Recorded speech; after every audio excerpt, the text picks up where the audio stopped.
But let's start with that, right? Let's start with just acknowledging the Heisman Trophy was awarded on Saturday to Jayden Daniels, to really nobody's surprise.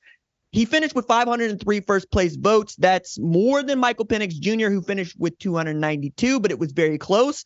It's the closest that we've seen between two quarterbacks since 2018. I thought both of those guys were deserving. As a matter of fact, I didn't really have a problem with any of the 4 finalists that were picked there. Seeing Jordan Travis and Jalen Milroe finish just outside the group that was invited to New York, I think that's about right. You know how much I love Jalen Milroe, and we're going to talk about that in a little bit and what he was able to accomplish at Alabama this year.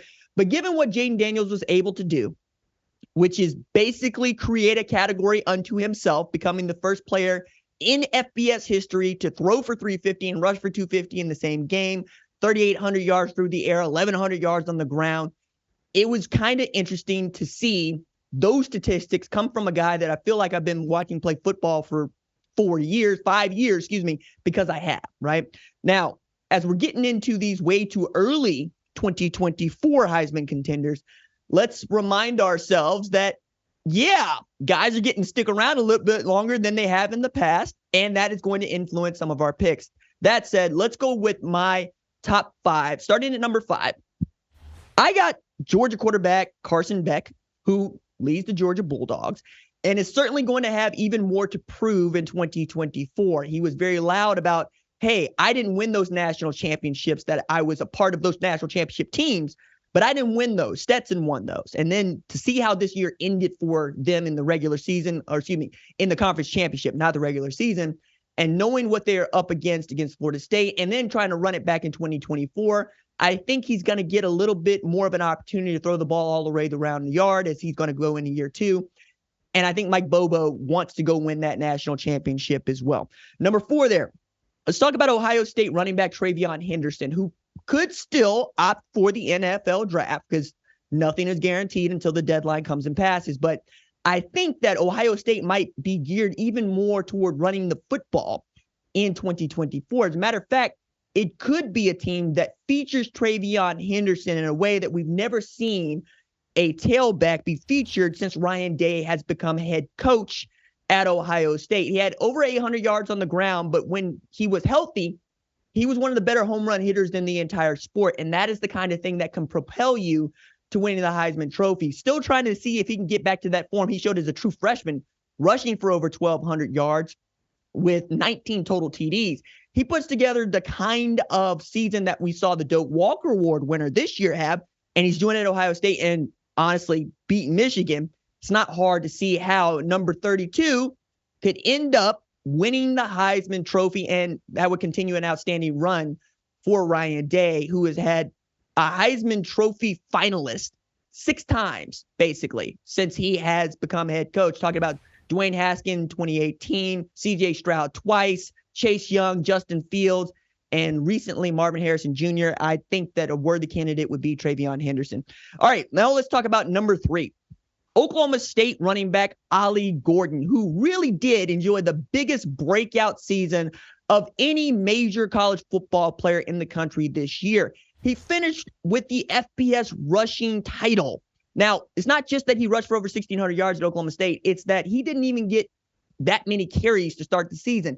Just 19 touches in the first 3 games of the season for the Cowboys, and he still manages to run through the Big 12 and put up some really gaudy numbers. Had a couple of games where he rushed for more than 270 yards, had a number of games where he rushed for over the 150, and became the program's first Doak Walker Award winner, which is kind of interesting in that you thought Barry Sanders would have won that award. Turns out that award was created a couple years after Barry Sanders won the Heisman, to which I'm sure the Doak Walker people would be like, yeah, we would have given Barry Sanders the Heisman Trophy, the Doak Walker Award in 1988 had we had the thing around. But he's probably going to feature in a Big 12 that is going to be really thick through the middle, probably deeper next year than it is this year because of the teams that are coming in, the competition they're going to face. And Mike Gundy has never been afraid of running the football. He loves running the football, and knowing he's got 0 back there, yeah, all right, he's probably going to try to get on the good foot and get that guy running in the right direction quick, fast, and in a hurry. Number 2 on the list, Alabama quarterback Jalen Milroe. The difference between what we've seen from Jalen Milroe to start the season and what we saw from Jalen Milroe to get some really impressive wins late in the season is dramatic. I don't think anybody enjoyed a better turnaround mid-season than that guy. Jalen has all of the skills that Jayden Daniels showed us. It's about being able to take better care of the football and do a little bit more in the intermediate passing game to really help those numbers, but also make Alabama into a more dynamic offense, one that doesn't just depend on Jason McClellan and Roydell Williams, among others, Jam Miller, to run the football, but also can hit those guys over the middle, whereas you're just looking downfield for guys like Jermaine Burton or even in Isaiah that might be there, might not be there. We'll see, right? You don't want to call a gravedigger play every single time you got to go do this, but you understand my point here is if Jalen Milroe can continue to show the sort of progress that he showed in the last half of the season, everything's going to be all right. I really do believe that dude has what it takes to win the Heisman Trophy. I also think that he could probably do the best for his chances to win it in 2024 with a win against Michigan in the college football playoff and a national championship on a team that frankly was supposed to be rebuilding in 2023. They were not supposed to play in the college football playoff, and yet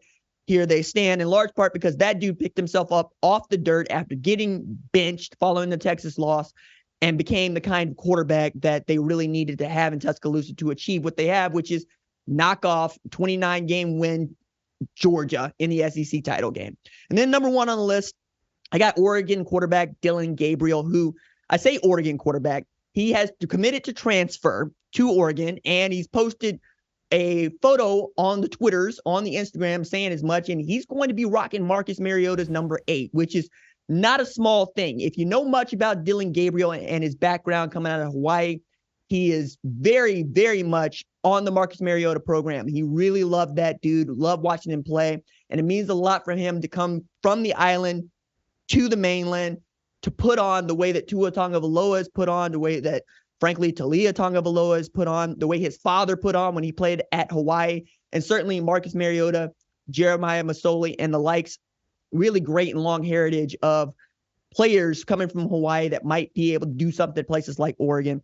And I think that he is just going to further exacerbate, or I should say, push forward this argument that Oregon should be playing for a college football playoff spot in 2024, if not for the Big Ten championship. Now, I think it's going to be much easier for Oregon to make the college football playoff in 2024 because there are 12 teams, but it might not be easier for them to try to win a Big Ten championship, but they're close. And Dan Lanning has done such an outstanding job of building this roster and keeping coordinators involved like Will Stein and like Tosh Lapoy to where I expect them to compete. And if Dillon Gabriel can play the kind of football that he's played most of his career, he could be another 4,000 passing guy who's got 60 TDs and easily could take Oregon to new heights, right? Namely, winning a national championship, something they'd never done. He does all of that, puts them on that trajectory, we should say. By the time the Heisman voting ends, I could see him winning the Heisman Trophy in 2024. If you like what you've seen, consider subscribing to the #1 college football show on YouTube, the Fox Sports app, or wherever you get your podcast.